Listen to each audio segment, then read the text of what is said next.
Por fin llegó la tercera fecha del calendario. El Gran Premio de Japón nos recibió con novedades desde sus prácticas libres 1 y 2. Y realmente tuvimos de todo, desde veteranos con problemas. Bandera roja. Salió de nuevo la bandera roja porque hay elementos en la pista. Pasó, bueno, se fue Alonso. Creo que se quedó Alonso. Accidentes brutales. De arranque se pegó Duhan. Prácticamente el auto. La curva 1, curva rápida. Sí, curva rápida. Qué mal comenzó Duhan, Hasta incendios que provocaban banderas rojas. Sí, Fer. Bueno, esto confirma lo que se sospechaba el año pasado, ¿no? Pues como les contaremos en este video, en los últimos años no hemos tenido prácticas libres con tantas banderas rojas. También pudimos apreciar el desempeño de los dos pilotos que estaban en boca de todos. A este gran premio arribaron los dos equipos de la marca de bebidas energéticas con nueva alineación tras el escandaloso reemplazo de Lawson por bajo rendimiento y la apresurada y sospechosa decisión de colocar a Tsunoda solo para presentarlo en el asiento de la escudería grande frente a su público. Pero el objetivo del piloto nipón, más allá de lucirse frente a su gente, tendría el objetivo de demostrar que si tienes las manos puedes librarte del escarnio público como no lo hiciera Lawson en pasadas fechas. Por el lado de Liam podemos asegurar qué pasó por su mente, el que superando a Tsunoda podría demostrar que es muy difícil de controlar el RB21. Del lado del garage de Alpine vimos a Duhan tener el error más costoso de toda su carrera, dejándole la puerta abierta a Colapinto que prácticamente ya le respira en la oreja. Así que quédate con nosotros que ya comenzamos. Solo 2 premios le duró el gusto a Lawson de pilotar al lado de Max Verstappen esta temporada, después de su flamante estreno entre abucheos hacia la escudería que por edición cambiaron por ovación. Max Verstappen.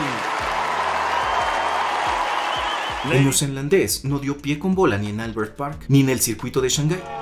Uy, ahora sí, otra vez último lugar, Liam Lawson. Por eso, desde la cúpula de Red Bull, tomaban la decisión no solo de estrenar livery en Japón, sino de estrenar piloto, cambiando a Lawson por el antes despreciado Tsunoda, aprovechando que podría debutar con la escudería grande en su Gran Premio de casa, y así poder vender lo que dejaron de vender después de la salida de Checo. Pero esa es otra historia. Ya a Lawson le descenderían al asiento de B-Carb, de donde provenía después de haber sido calificado como el peor piloto que ha pasado por la escudería austriaca. Pero ¿por qué no le cortaron la cabeza de tajo y le colocaban en el equipo incubadora de nuevo? A pesar de que Horner y Marco decidieran que confían en él y que debe seguirse preparando, simplemente no lo despidieron después de semejante pifia, porque no tienen ya pilotos novatos de los cuales echar mano, pues Marco ya ha rasurado por completo y de nueva cuenta a la academia que preside en un esfuerzo fallido por validar a la academia, a Racing Bulls y obviamente su puesto, aparte de hacer nuevamente el oso tras mentir descaradamente ante los medios, por lo que esta vez ni siquiera se le vio presente en el garage de Red Bull, pero este chisme te lo contaremos más adelante. Del lado de Alpine sucedieron cosas raras, pues Briatore, para hacerse de los servicios de Colapinto, usó de pantalla al piloto austriaco Jack Duhan, y al parecer ya le comen las ansias por hacer el switch entre el ahora piloto reserva y el australiano confirmado como piloto oficial, por lo menos y por contrato durante 5 grandes premios, lo que presiona a Duhan a demostrar en este y los 2 grandes premios siguientes su valía. De lo contrario es muy seguro que lo cambien por el argentino. Por eso se vio bastante mal que a su piloto oficial y novato le quitasen la oportunidad de pilotar durante las prácticas libres 1. Para colaborar con el espectáculo colocaban a Ryo Hirakawa en el asiento de Duhan. Hirakawa es un piloto japonés ya veterano que funge como piloto de pruebas de Alpine, pero no es un piloto elegible para ocupar un asiento de la Fórmula 1, pues él se desempeña mayormente en las competencias de resistencia, pilotando para Toyota. Así que sí, solo era por dar show y por cumplir con el reglamento debieron darle un descanso a Pierre y no a Jack, que nos mostró que la presión la siente a tope, entrando en una espiral descendente que solo desemboca en abrirle las puertas de par en par a Franco Colapinto. Pirelli dotó a las escuderías de neumáticos de su gama más dura debido a la abrasividad del asfalto nuevo de Suzuka, que también estrenaba nuevos pianos dobles en zonas clave, acompañados de un rediseño de las zonas de grava, acercándolas más al encarpetado de la pista. Todo esto para que los pilotos las midan más al atacar las curvas en cuestión. Volviendo a los garajes, en el de Ferrari se notaban más tensos que nunca al volver a la pista, después de la doble descalificación que sufrieran, y que los colocaba en una situación delicada en los 2 campeonatos, descendiendo a la 4ª posición en la tabla de constructores. Tras la pérdida de 18 preciados puntos, a pesar de haber logrado un magnífico resultado con Leclerc, llegando a meta en la 5ª plaza y Hamilton en la 6ª, este Gran Premio de Japón también debería ser el marco de la revancha de los 2 pilotos españoles, que se quieren quitar la espinita de los pasados grandes premios. Con Alonso las cosas simplemente no habían cambiado, pues ya sumaba 2 abandonos previos. En Australia por el accidente gracias al asfalto mojado y en China por un problema en los frenos, de manera que el nano simplemente no la ha visto, y en el caso de Sainz quiere quitarse el mal sabor de boca que representó su abandono, tras chocar en Australia, también por el asfalto mojado. En China no se pudo reponer como hubiese querido, aunque logró sumar su primer punto en el campeonato al lograr la 10ª plaza. Pero el madrileño sabe que puede dar más, y este gran premio será el pretexto perfecto. El circuito de Suzuka, con levísimas modificaciones en algunos pianos, ahora dobles, y la modificación de trampas de grava, nos recibía para la realización de las primeras prácticas libres. Todos los ojos colocados en quien era el protagonista de este gran premio, Yuki Tsunoda, y por ende en su némesis Liam Lawson, que seguramente llegó a pensar en superar a Tsunoda tras haber probado la dificultad del RB21, y ahora saber que el B-Carb 02 le podría dar más seguridad en la pista. Todo dependía de lo que mostrase el piloto nipón en pista. Otra novedad es que habría 2 japoneses al volante en estas primeras prácticas, pues Ryo Hirakawa se encargaría de pilotar el monoplaza de Jack Doohan. El show por parte de Alpine muy bonito, llevando a su piloto japonés a manejar en el circuito de casa. Pero lo raro aquí es que no le quitas unas prácticas libres 1 importantísimas a tu piloto novato, que lucha con la adaptación al monoplaza de no sentirlo como prescindible. Si quisieras que Doohan de veras sea tu piloto oficial durante la temporada, no le privas de una sola vuelta que le podría servir para conocer más su monoplaza. No queremos sospechar nada, pero pensando mal, podría oler a boicot para el australiano, para poder justificar un ascenso de Colapinto. El reloj iniciaba el conteo descendente y los Ferrari serían los primeros en salir a pista. Se notaba la necesidad de reivindicarse tras la pifia de haber sido descalificados en el Gran Premio de China. En el minuto 58,53, Tsunoda ya rodaba en pista y probaba el monoplaza en las curvas, casi perdiéndolo en la curva 10. Cabe destacar que de todos los autos en pista, solo los Bulls rodaban con neumáticos blandos, muy probablemente para probar la degradación de los mismos. A pesar de que los tiempos, y más en la primera práctica, no quieren decir absolutamente nada todavía en cuanto al rendimiento real de cualquier monoplaza, pues es el primer approach de los pilotos con la pista, y no sabemos qué programas se encuentren corriendo en este turno. Podemos mencionar que hubo momentos que sí que nos hablaban sobre la confianza que cada piloto va adquiriendo con el paso de las vueltas. Desde el 62,50, Max se colocaba primero. Hubo momentos en los que Williams se colocaba al frente de Hamilton y Hirakawa marcaba buenos tiempos rivalizando con Gasly. También al 61,10, Alonso lograba el segundo mejor tiempo, lo que nos daba a saber que conforme avanzaban los grandes premios, se va acoplando con el auto, pues no lo ha podido correr con la máxima exigencia debido a los problemas de fiabilidad. Lawson rodaba en pista, confundiéndose con los Red Bull, pero lo que no se parecía eran los tiempos ni siquiera con los de su coequipero, que le superaba, e incluso por momentos lograba estar también frente a Tsunoda, pero un radio de Yuki nos daba a saber que apenas estaban calentando. Eso justamente, a ver, Tsunoda.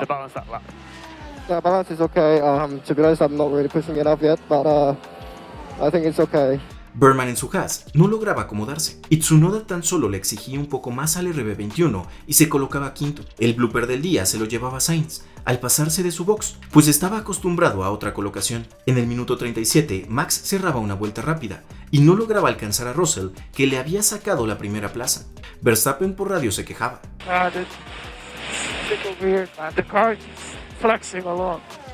Stroll abortaba por tráfico y Russell se disponía a mejorar sus tiempos. El que exploraba los límites era Norris, que se despistaba en la chicana. Más adelante le sucedería a Hamilton y de nuevo a Norris. Con esto identificábamos cuál sería uno de los sectores conflictivos para el fin de semana. Mientras los Mercedes lideraban, Tsunoda apretaba en el minuto 29 y se colocaba segundo. Por radio le anunciaban la distancia con Russell.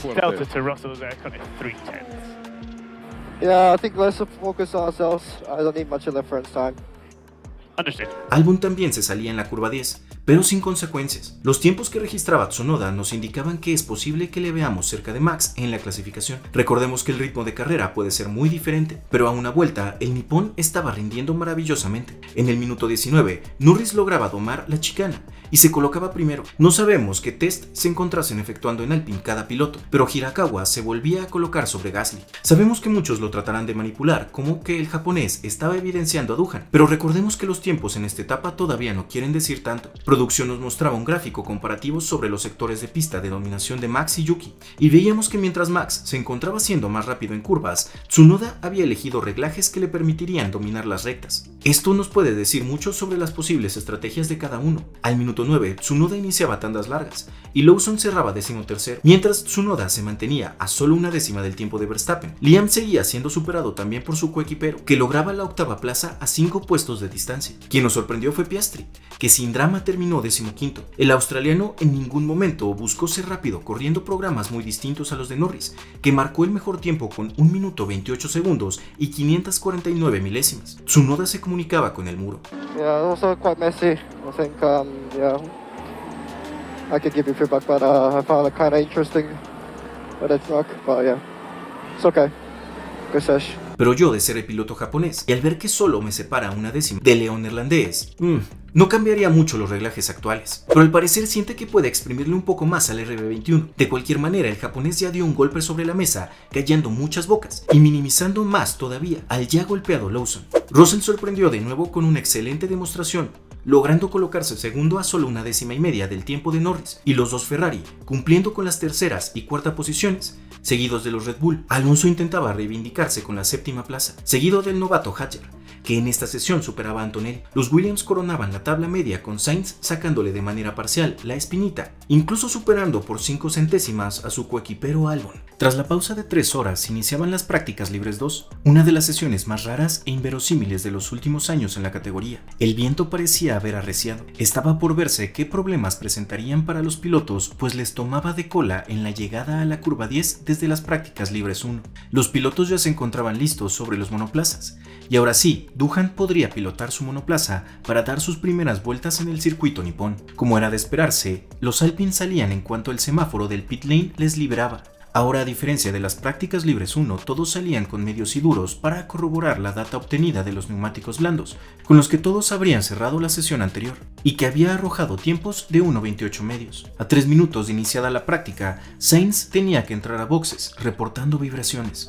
Something is wrong with the car. It's bouncing like crazy to turn 13. Norris, tras haber podido domar la chicana del triángulo Casio, probaba ahora compuestos más duros, y tras 7 minutos de actividad, Jack Doohan, tras solo 2 vueltas al circuito, se estrellaba durísimo contra el muro de neumáticos al final de la recta principal, accidente que se daba a 297 km por hora. Isaac Hadjar lo presenciaba todo desde la primera fila. Oh, big crash. Big crash. Red flag. Oh my god. La tensión aumentó al no salir el piloto del monoplaza, pero finalmente logró salir por su propio pie, aunque se le apreciaba cojeando al caminar hacia el auto médico y era trasladado inmediatamente al servicio médico para los chequeos de rigor. Mientras la pausa de la bandera roja, se especulaba sobre una posible fractura de muñeca. Ante esto, el único reemplazo disponible para Alpine sería el piloto japonés Hirakawa, pues Franco Colapinto ni siquiera se encontraba en Japón. La matemática no miente. Y de ser confirmada la baja de Doohan, el piloto argentino alcanzaría a llegar apenas para la celebración de las prácticas libres 3, prácticamente llegando directo del avión y tren directo a la pista. Dado que el reglamento establece que los pilotos a participar de la clasificación y carrera deben haber sido parte de por lo menos una sesión de prácticas libres, pero finalmente todos se tranquilizaban al observar a Doohan saliendo como si nada del servicio médico, hidratándose. Pero es innegable que este error, aparte de que le cuesta bastante dinero a la escudería, le pone con un pie fuera del equipo galo. Las repeticiones nos mostraban que la falla había estado al llegar a la curva con el DRS abierto, por lo que no pudo desacelerar el monoplaza de manera conveniente para poder trazar la curva. Después, las indagatorias arrojarían más luz sobre el lamentable suceso. Minutos más tarde, Dirección de Carrera anunciaba la reanudación de las prácticas con solo 29 minutos restantes. Mientras Antonelli rodaba en pista, advertíamos que ya varios pilotos habían regresado a los neumáticos blandos, como era el caso de Alonso. El accidente y recorte de tiempo modificaba los programas de todos. Norris ahora rodaba conservador, sin exigirle tanto al MCL39. Los tiempos seguían siendo tan altos como un segundo arriba con respecto a los marcados en las prácticas libres. Y mientras en un sector de la pista Leclerc lidiaba con el tráfico, Alonso se entusiasmaba de más en la curva 8, Degner 01, y se despistaba, quedando atrapado en la leca y dañando gravemente el suelo de su auto. El descontrol del AMR25 vendría del haber pisado la grama antes de llegar a la curva. Se anotaba una nueva pausa con bandera roja. Tras el despiste del nano, la sesión de nuevo se reanudaba, pero solo con 18 minutos en el reloj. 3 minutos después, Hamilton sería quien lograba llegar a los tiempos marcados la sesión anterior, reportando ya 1,28. Hadjar, sorprendiendo a todos, le superaba por solo 2 centésimas. La diferencia entre los primeros 5 puestos era de solo centésimas. Norris los aplacaba, logrando por fin 1,28 bajos.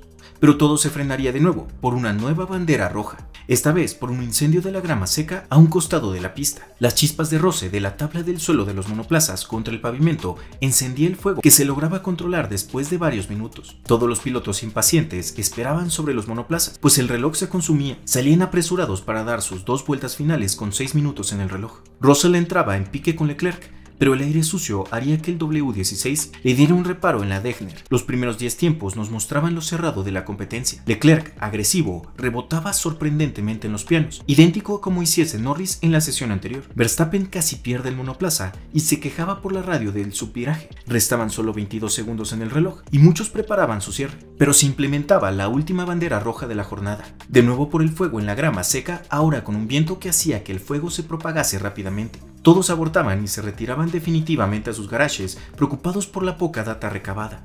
Así terminaba el primer día de actividades en Japón, y fuimos testigos de un hecho totalmente atípico. Max Verstappen no quedó entre los 5 primeros ni en las prácticas libres 1 ni en las prácticas libres 2. Como el león neerlandés no tiene pelos en la lengua, declaraba. Ha sido un día bastante duro el de hoy. Se necesita mucha confianza y compromiso, pero ahora mismo no lo siento. Hemos intentado muchas cosas con el coche, pero no va bien todavía. Es muy difícil hacer una vuelta perfecta. Tenemos trabajo por hacer. Durante las sesiones se le escucharía por la radio quejándose del subviraje, lo que para nosotros, que ya sabemos sobre el estilo de conducción del campeón, podría ser un balance del auto más bien normal, pero bajo los preceptos y necesidades de Max, esto podría ser catalogado como subviraje, pues parece que nadie en toda la parrilla maneja con el auto tan lanzado al frente y con tal sensibilidad del volante hacia el sobreviraje. De aquí podríamos anticipar que las sensaciones positivas de Tsunoda se podrán deber a la tendencia del auto a ser menos sobrevirador, por lo que el japonés no ha sufrido tanto como sus predecesores.